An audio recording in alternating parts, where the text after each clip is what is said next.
Bonsoir, bienvenue dans Quel Boule Mag du 1er octobre 2025. Bandeko Batali Totombeli Bino, moi Yastika et là Moubole Exango qui tourne à Bandak Nabino en compagnie. Na Quel Boule Magazine Bolela, Pebo préféra, pourquoi informer Bino Yangon des aracels soucis, Pe devoir Nabiso.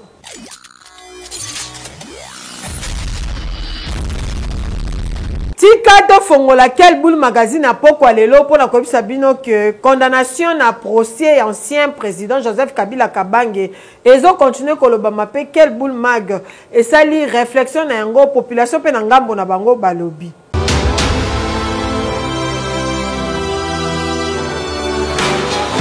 Ancien président de la République démocratique du Congo, Joseph Kabila, Oyo ba condamné qui est à peine de mort bon dimenanga pour un crime de guerre. Pe trahison na mboka. Verdict final wane koya ki bongo na haute cour militaire. Oyo ba affirmé que Joseph Kabila azabongo chef ya coalition FC Bar M23 Oya Corneille Nangadon Yom Kontinango. Cour est condamné à peine de mort, mais balobi Joseph Kabila, Osuka Maboko Pambate, Mbongo Nyonso Zwaki Mboka, Orozong Sango. Plus de 33 millions de dollars. Oyo, haute cour militaire est allé que l'ancien président de la République démocratique du Congo, il fait Zong Sango. Et puis cour est affirmé que l'arrestation de Joseph Kabila, il fait ça dans l'immédiat. Yango Biso rédaction, il y a Quel Boule Magazine, totally. Tito Zimele. Un wakour le lobby, bakanga Joseph Kabila dans l'immédiat. Yango totuni, Joseph Kabila on azanon wap. Nani nde aokendo kangae. Popla Joseph Kabila za eye balarate. Toyo kaka Hermogo azana Goma. To bandi ete, loko la justice militaire est condamné pe sengi arrestation dans l'immédiat. Bako lukise place non sa rozala, bakangae asala boloko, nandolo, tona makala. Tout ça dans l'état de droit. Notre union soit Sengeli aleka na justice soka commettre infraction. Mais le combrané sikoyo mutango ba condamné à Zalakité. Ils ont condamnation par défaut.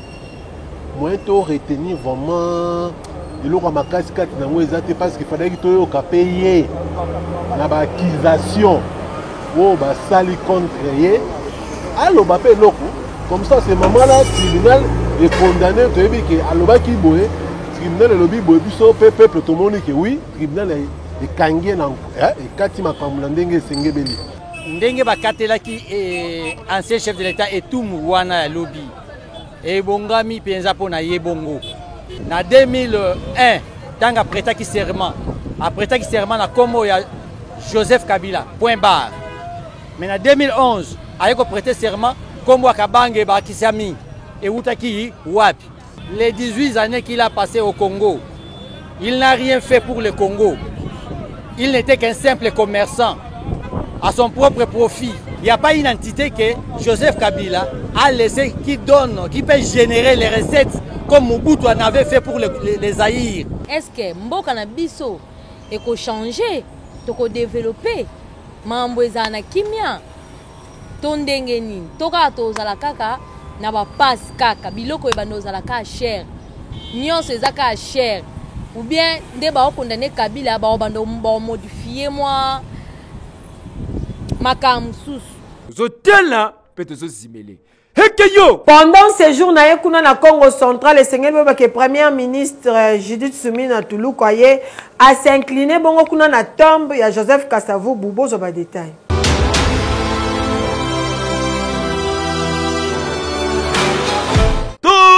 Na séjour de travail na ye na Congo central, premier ministre Mama Judith Suminwa Tuluka akitaki moko na localité ya Tchela pe na Lukula komona na miso ndenge nini misala ya projet monene oyo ya construction ya route nationale numéro 12 ezali kosalama na tronçon na yango Manterne Tchela Singini na Lukula. Mama Judith Suminwa Tuluka ayambami kitoko na ba officiel ba chef coutumier avant azwa explication ya projet oyo et pas ya directeur général ya ACGT l'ingénieur Nico Nzaou bango nde bazali ko assurer supervision ya misala po bazali ba maître d'ouvrage délégué batalisi na premier ministre ke rythme ya misala ezali ko rassurer ke kobeta madada pe baye kotalisa lisusu ke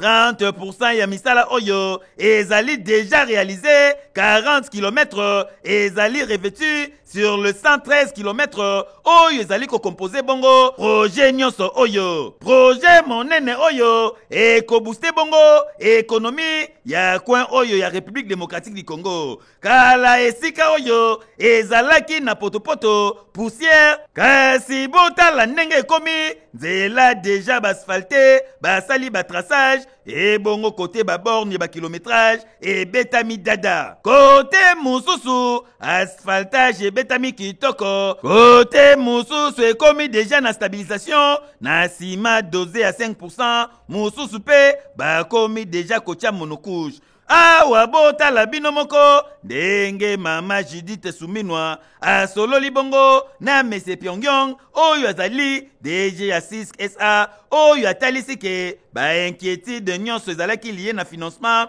déjà esili misala ekokatana te ekokontinue ti na singini ebongo kokoma singini Premier ministre Mama Judith Suminwa Tuluka aye ko se recueillir na tombe ya premier président Joseph Kasavubu pe asali pose ya fleur kaka ndenge bozali komona azwi maloba pona kotalisa ke président Joseph Kasavubu azali source d'inspiration surtout na gestion oyo akumbela kimboka yango peye azali kolanda bitambe wana ebongo ambiance ezalaki sur place ba travailleurs o bazali kosala réalisation ya misala mingi ba travailleurs ya Grec 7 ba sepeli komona premier ministre pe bazali ko immortaliser occasion oyo na kokangaka ba selfie esengo na ndenga defoite EKI Forum international sur la bonne gouvernance et Salema Kikuno na IGF Mikoleleki Bolanda à travers Shadrach Balabebe.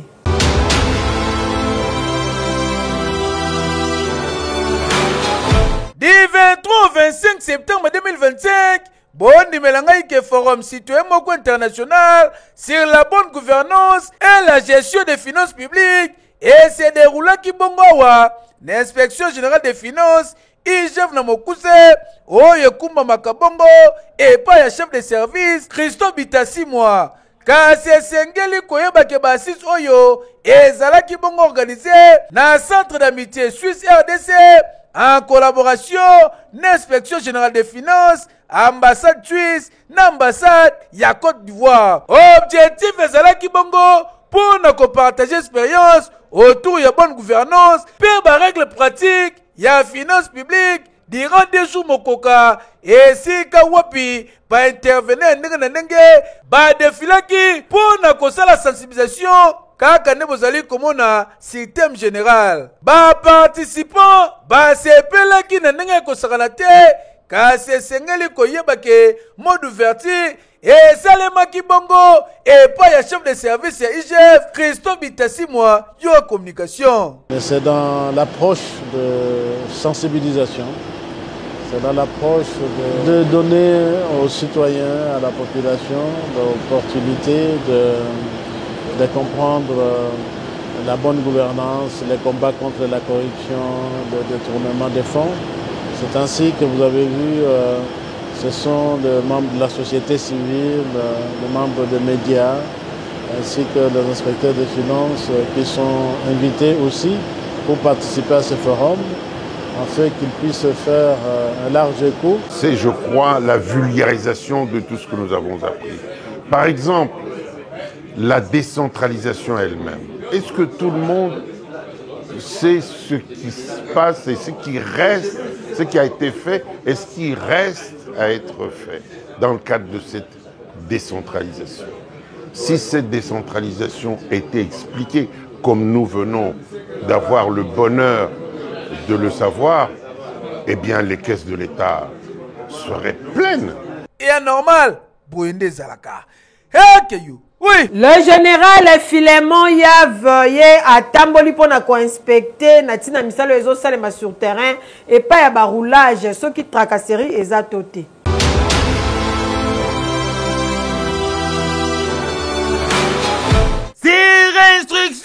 Service au Premier ministre en charge intérieure, décentralisation, affaires coutumières. D. Inspecteur général, il y a la police nationale congolaise, les commissaires divisionnaires principal Filemon Patience Mouchidiav a déployé à Kibongo mardi 30 septembre 2025, inspecteur sur terrain. Objectif ezalaki, ya kose rassurer effectivité, ya appui ya 14e région militaire, na la police et la circulation routière, na ville province à Kinshasa, na cadre ya lutte contre l'embouteillage. Avant bakita na terrain, na salle ya réunion, ya cabinet numéro 1, ya IGPNC, inspecteur, bazui bongo instruction claire, ya général Patience Mouchidiav, oyo atalisi bango, objectif na bango, na mission oyo. Les inspecteurs déployés sur terrain ont pour mission 1 d'évaluer ces dispositifs mis en place par l'autorité. Quel est ce dispositif? C'est la police nationale, à travers le commissariat provincial de la police ville de Kinshasa, les FARDC, à travers la 14e région militaire. C'est ces dispositifs que nous allons accompagner. Je demande également aux usagers de la route de se conformer aux règles et au code de la route. Les usagers de la route que je parle sont les chauffeurs de véhicules privés, les chauffeurs de taxis, les motocyclistes. Nos amis là, ils doivent se conformer au code de la route. Raison pour laquelle ces deux unités sont sur terrain. La 14e région militaire, le commissariat provincial ville de Kinshasa, nous de l'inspection générale, nous pouvons crier ensemble à bas l'incivisme routier dans la ville de Kinshasa. Mbala moko, bakitaka terrain te bakiti, na 4 districts ya ville province à Kinshasa, inspecteur bakiti na bakponcho, esika 14e région militaire, bazali ko appuyer bongo, peser, na elema ya bapem, kaka ndenge ezali, po na kosilisa bongo embouteillage. Boyende ezalaka. EKI! Ouverture ya session ya conseil économique et social et salemaki lelo na Gombe Bolanda.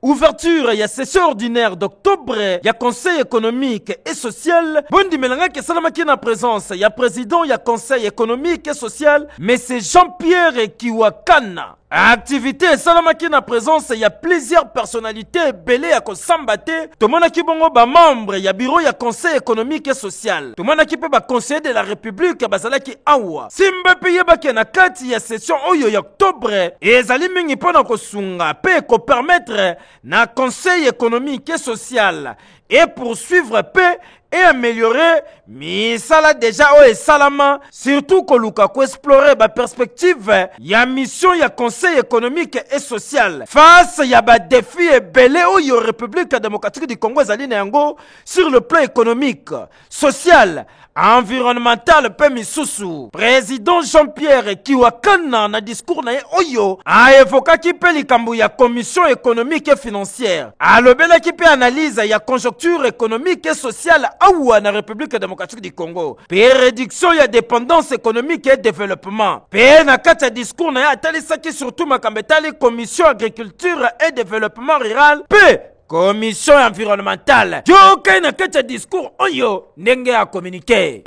Mesdames et messieurs les conseillers de la République, chers collègues, conformément à sa mission légale, consistant à produire des avis consultatifs à l'attention de toutes les institutions de la République,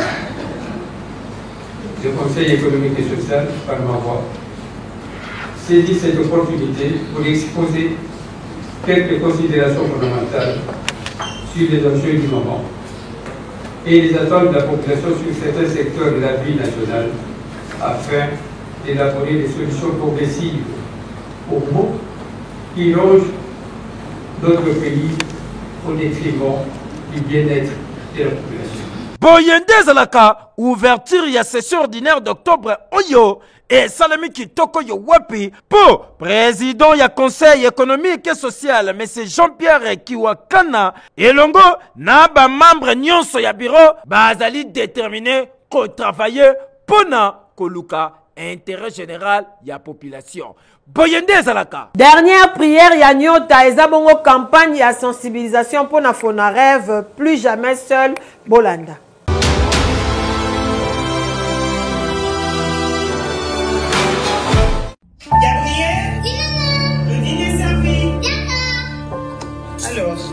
l'école aujourd'hui? Bien. On nous a dit d'écrire ce qu'on voudrait faire quand on va grandir. Et qu'est-ce que tu voudrais bien devenir quand tu seras grandi?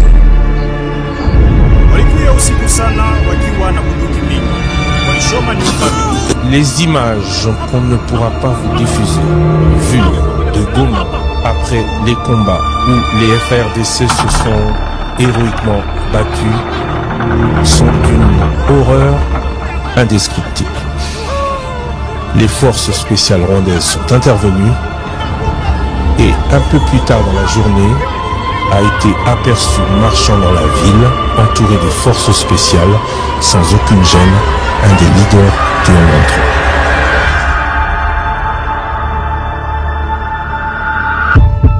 Piu, est-ce que quelqu'un m'entend? Maman dit que peut-être si nous crions fort, on nous entendra. Ils sont venus dans notre maison. Ils ont tout pris. Nos vies, nos richesses.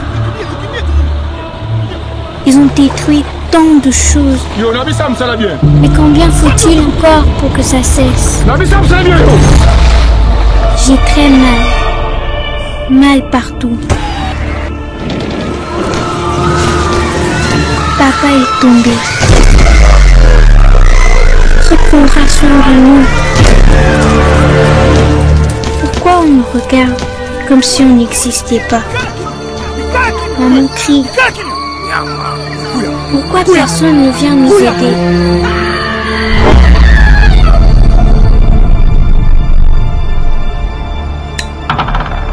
Moi, je voulais étudier. Soigner les gens. Comme ce qu'on voit à la télé. Docteur Nyota. Ça sonne bien, non? C'est trop tard, je le sais. Tu peux arrêter la douleur? Rien ne semble l'arrêter. Il nie. Il continue. Ma vie. À quel prix? J'ai une dernière prière. Ne pas oublier. Ne jamais répéter. Et commencer à guérir. École catholique moko ezomia na ville ya Kinshasa bakangi bana ba téléphone bazo panza yango na miso bana na rassemblement bana bazo ganga kokamwa bolanda.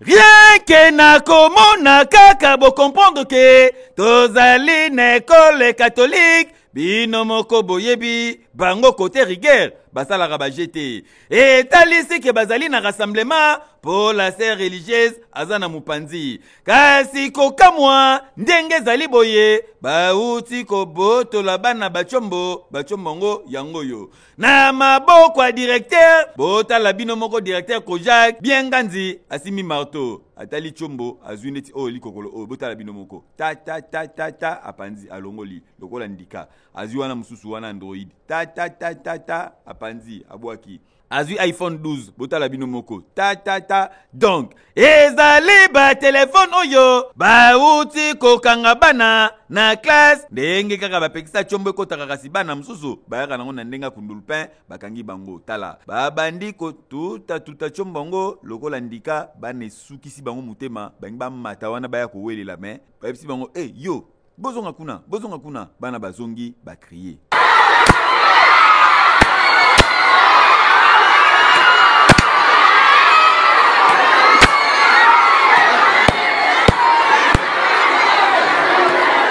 En tout cas, règlement d'ordre intérieur, ya ba école, ya ngonde zali mibeko, ezali corrigir ba enseignant na ba élève. yango awa lokola bapekisa ba telefone bakangi bachombo kasi ya pasi pe mawezali kotala ndenge bazali kopanza panza bachombo oyo so tali bien ils a destruction méchante pourquoi pas bokangi ba téléphone bobengi ba parents si possible bokangi yango ti na fin de l'année kopanzango boye ezolakisa pena ke boa bato akanda moko na ndinga defoite ndenge eza boye bano babote bachombo bapanzi bango boye leo na banda ko baolia te mutema ezoko soit bango na ndinga defoite ki adiki beni ezalaki prévu pour la date le premier de loterie kasi ekomi bongo reporté mwana mboka Jafar Amani apesi ba détail.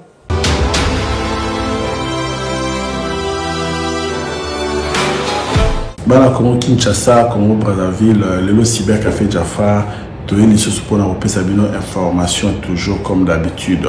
Na bandi boyebi qui devait loterie ezalaki prévu que banda lelo le 1er octobre.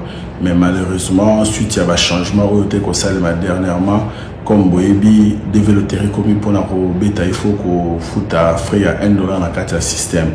Et en Hollandais, bah travailler au salema jusqu'à ce que si tu es disponible, vous allez après, les touristes, allez se pour la information na date où vous allez prévu toujours dans le mois d'octobre. Donc vous avez la patience. Devez le terrain vous allez et biso cybercafé Jafar vous allez toujours wana pour la sabino information afin que permettre bino boya ko participer na DV. Merci. Élève moko ya memi gaz lacrymogène kuna na école et s'exploser pe et causer ba dégâts ndenge na ndenge bolanda.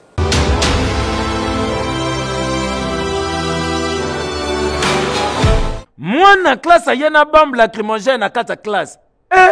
Akasa kiangoni Bunagana o Minembo o Goma. Sene salami bongo na collège Saint Sabrina toza bongo na commune na Mongafula.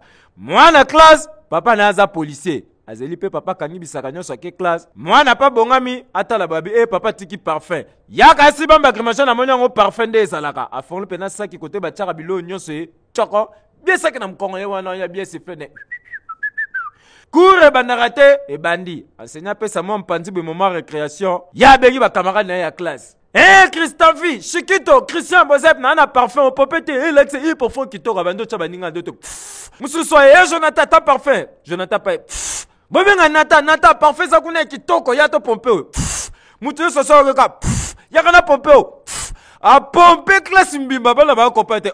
Parfum za la sola bien parfum mi maso to pompe un peu so kuiti boy. Mola kisaya boy akuta bana no so ba comme le roi ba meli drogue. Bana mike yo mo benda kaka bamba lacrymogène nde ku ba pompa ngo ba mikolo ba perdana connaissance. Bango ne baza boy baza ko miye ba suste. Na minute yo baza na ba différents hôpitaux. Tala misusu bango yo te retrouver awa. Tande batandami lokwa bat balali matanga misu lokwa ba mele bombe misu ba perdana connaissance. Na minute to solo ba belève misusu baza très grave. Yango to tunye bana classe mbulo yo courage ane wita bango wap ozupe eloko papa oyena ngo ti na kata classe wow. Et puis ba parents il faut qu'on a toujours na petite ya recontrôler bana avant ba ya classe tala lelo soko se za pe na bom mane beta kakarataka bidi na école na ba enseignant na ba directeur bango nyoso cadavre tala siko mwana bato ba yebeka kende classe normale a rozonga mwana komia Kuiti na kuiti. Pona nini a pomper parfum à bombe lacrymogène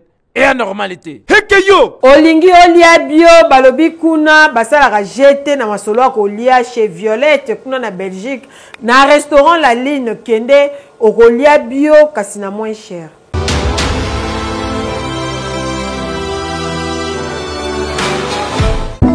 Café Resto La Ligne chez Violette 13 avenue de Myrte 1080 Molenbeek Saint-Jean. Ah oui Collier kitoko na Belgique adresse ezase moko ezali bongo restaurant La Ligne chez Violette esika bokokuta bongo cuisine congolaise ozali de passage okiti Bruxelles ozana posa ya collier biloko ya Congo collier bio s'il vous plaît ne vous trompez pas d'adresse restaurant ezase moko La Ligne chez Violette okokuta cuisine congolaise ntaba na pointe ebongo ngulu ya kapela kutu kosa bazalaka mpe kotise fime bazalaka mpe bakamundele ebongo kote bambisi yitika na yo Thomson Batumba banyengele yango matungulu kaka ndenge bozali komona ebongo kote bandunda okolia kitoko lokola bitekuteku matembele mokonza bandunda mfumbu eleka mabaku pondu alimbondo pe taka madeso ezalaka awa bokanisi esili na restaurant La Ligne chez Violette à part menu na bango bazalaka pe na ba plat du jour kuna okokuta lokola ngai na Thomson oyo elekisaka badi ebongo bitoyo kuna pe ezalaka babakisi lisusu plan spécial veut dire ba plan sur commande okoki kokomande mutwa ntaba okoki pe kokomande ngombe ya Goma bakosalela yango avec impact pe idéologie côté ba service kututika na yo po na restaurant La Ligne chez Violette basalaka na livraison à domicile veut dire au composé kaka numéro au commandé biloko ekomeli na ndaku kudia kusabalala restaurant La Ligne chez Violette et Zoami na avenue du Murto 13-10-80 na Molenbeek na Saint-Jean okoki pe kobenga bango na plus 32 24 47 94 12 tope na portable na bango na plus 32 46 94 42 244 à restaurant La Ligne chez Violette pour vous nous décrochons la ligne Boyende Zalaka et Keyo. Oui. Beta winner na 500 francs ya pamba o gagné ba million.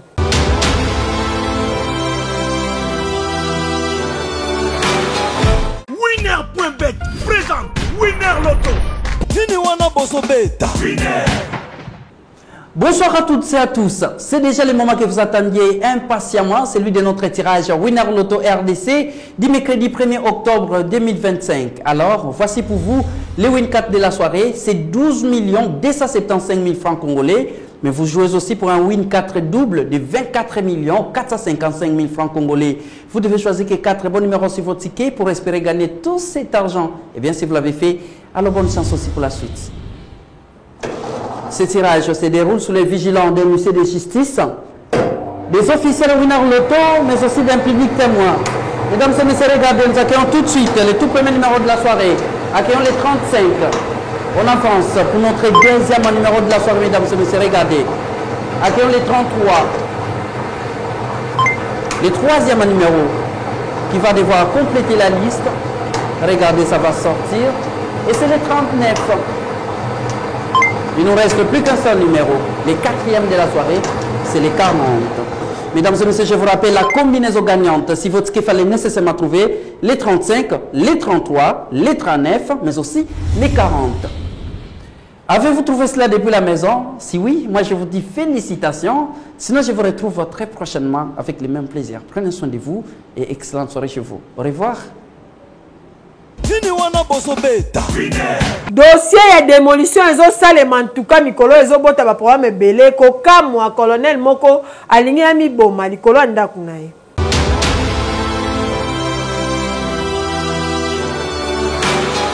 Lisolo ya ba démolition yo ezokipe te ekomi kozotourne mususu neti awa baye kobuka bandaku colonel moko azalaka alobi so babuki ndaku na ye akobeta masasi na suka nango ye moko pa komiboma mapinga baya bamona na gayo otuka koyoka na pona nini nalobi eza dès jours je peux de l'eau ni à la place yanga. Je suis dans l'armée depuis 74, je suis dans l'armée.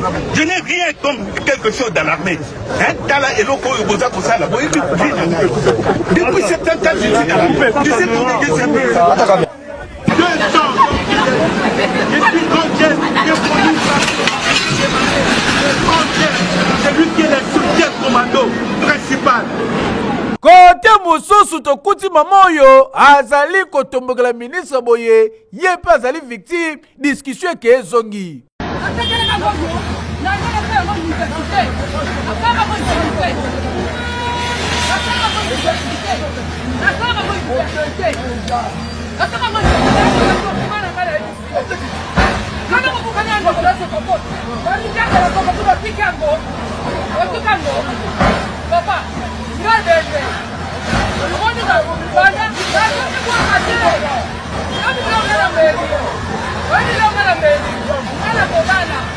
kasi ya kokamwa ezali ke awa pe baye kobuka babuki na bango bien ekomi kota ndako mosusu bayebisi bango wana ndako mokonzi tel balingi batika bazonga babuka lisusu te population ayembeli bango bolukaka kobuka lelo bokobuka.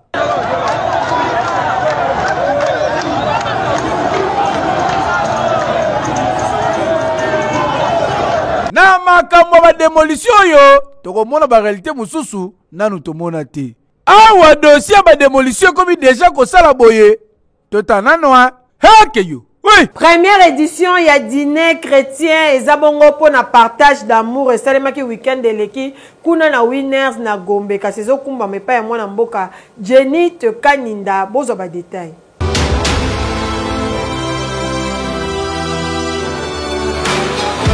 Première édition, il y a dîner chrétien à Kinshasa et salamaki kitoko bondi melanga qui rencontre oyo et zalaki bongo consacré na valorisation et présence ya ba chrétien na ba milieu professionnel pe na monde ya ba faire et zali bongo œuvre ya CLSN na mokuse oyo sengeli boye bake réseau oyo ya partage d'amour chrétien et zali kosangisa ba fonctionnaire na ba haut fonctionnaire ya administration publique ba banquier ba médecin ba architecte ba star ya gospel ba journaliste pe ba entrepreneur na batu ya minene ya ndenge na ndenge oyo bazalaki sur place. Dénominateur commun na bango ezali bongo christianisme. Kasi esengeli koyeba ke initiateur ya structure oyo ezali bongo le pasteur le plus humble mwana mboka Jenny Kaninda oyo tango azwaki maloba pona moya bienvenue pe partage ya vision na ye esika atalisaki na batuke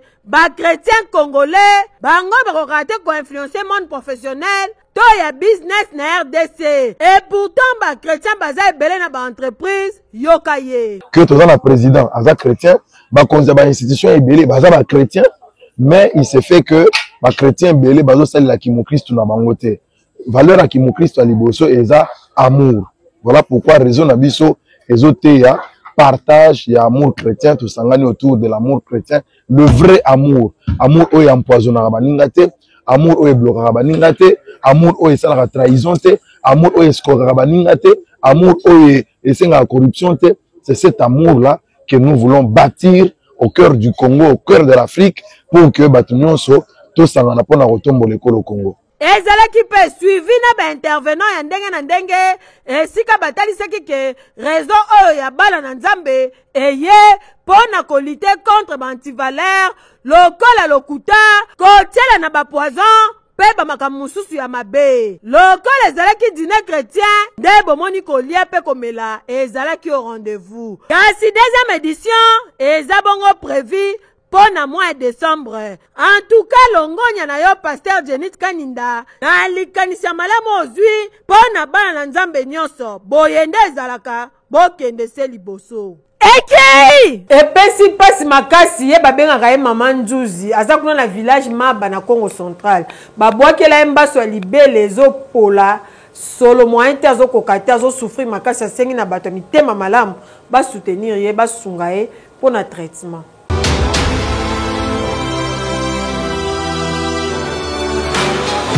Mama oyo bozali komona alali na mbetu ya hôpital boye kombo na ye mama Nzuzi tozali bongo na village Maba na territoire ya Mbanza-Ngungu na province ya Congo central esika wapi toye kokuta mama na mbasu ya libele s'il vous plaît. C'est l'homme information toujours sur place mama komprenaka te ayoka mukusa mwa bibo moko esali akwanza boye situation komi ko s'aggraver nzoka nezalaki mbasu baye na yawa libele komi ko pola s'il vous plaît et komi ko bimisa solo bazo meka ko traiter na centre de santé à quartier mais ezali ko simba kaka te donc kaya mama ezali ko senga prise en charge ya makasi vedi balandela yango soki te mikolo ezali koya mama oyo akoriske aperdre libele moko pasi na mawa yoka communication na ye kota libele kutuna kwezanga ngobeka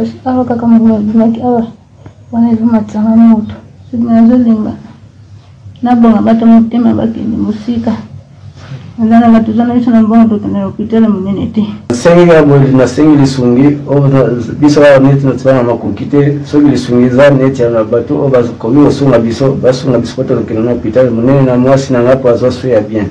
Situation ya mama ezali kosala pasi po azali pe na mutu oyo kosunga ete na famille to pe na ba connaissance na ye yango azali kosenga na batu nyonso ya mitea malamu baye bakosunga ye po na ko permettre na ye aso baso médical malonga et surtout prise en charge po kana ye ya pe na urgent makasi hekeyo. Oui. Enfin, artiste musicien Fally Ipupa, ngambu na bango babenga bango ba warrior. Il a annoncé concert na ye ya monene kune ko salema na Stade de France le 2 mai 2026.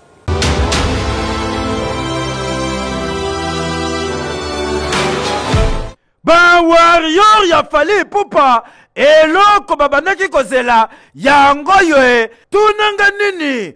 Une seule date, un seul rendez-vous. Mwana bandala tali abi na kotombo la bendele oyo tinati. Fally Ipupa signé Stade de France mokolo le 2 mai 2026. Oyo balobi e kozala suka na événement.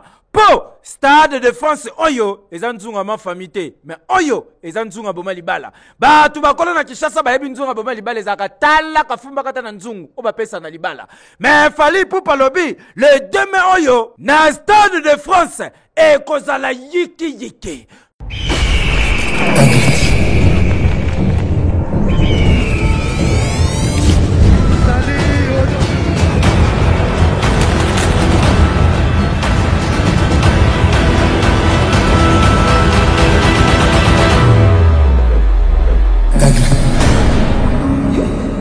ba warrior ambiance na Kinshasa lo kwa Léopard Achebi tangu bayoki kaka Fally Ipupa a signé Stade de France oyo nzunga boma libala heke yo na ngambu na epe artiste musicien Ferregola ye annoncé nzembo na ngebu pona ba amoureux nyonso ya bonne musique et surtout ba gaulois balobi boza déjà osepela.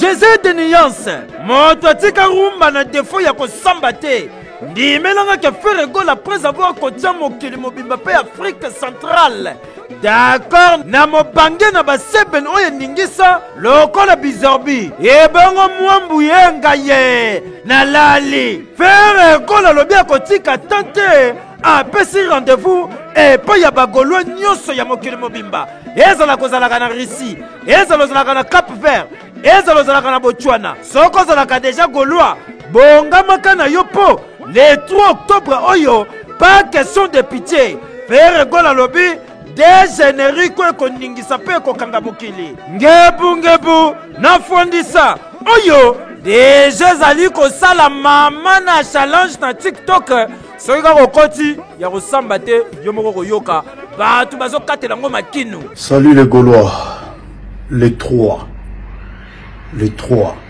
Voandisa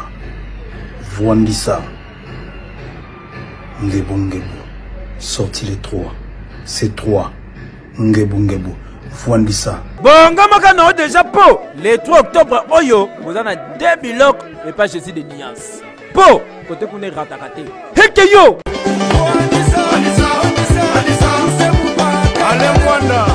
artiste musicien Wera Soni ya kobeta bongo na Didas Arena kuna na Paris bolanda extrait oyo to proposer pour na bino.